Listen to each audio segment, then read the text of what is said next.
GV bro பற்றி எனக்கு சொல்கிறதோட ஒன்று கேட்கணும் அப்படின்னு இருந்தேன். ஒன்றும் இல்லை சார், எனக்கு இந்த ப்ரொமோஷன்ஸ்லாம் போயிட்டு இருக்கும்போது டைம் மேனேஜ்மெண்ட்லாம் எப்படி பண்ணுறீங்கன்னு என்னையவே கேட்டாங்க.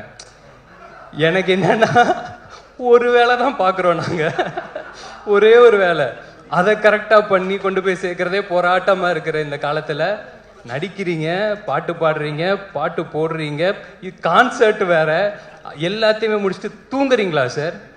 தூங்குவீங்களா சார்? கரெக்டாக, ஓகே சார். உடம்ப பார்த்துக்கோங்க சார், பத்திரமா உடம்பு பார்த்துக்கோங்க. ஏன்னா இந்த ஆல்பம் டெஃபினட்டாக நீங்கள் சாருக்காக ஒத்துட்ருப்பீங்க. எனக்கு ரொம்ப ரொம்ப நம்மளுக்கு ஒரு ஒரு ஒரு ஒரு சின்ன சின்ன ஆசை இருக்கும்ல சார், வாழ்க்கையில் இதெல்லாம் டிக் அடிச்சிடணும் அப்படின்ட்டு. ஜிவி சார் ஆல்பமில் நான் நடிச்சிட்டேன் அப்படின்னு எனக்கு அவ்வளோதான், அதை நான் டிக் அடிச்சிட்டேன். அதுலேயே எனக்கு பயங்கர சந்தோஷம்.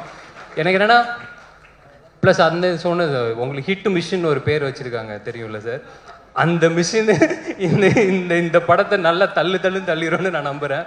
ஏன்னா எல்லா ஸ்டைல் ஆஃப் பாட்டும் இந்த படத்தில் அமைஞ்சது இன்னும் ஒரு ரொம்ப சந்தோஷமாக பார்க்குறேன்.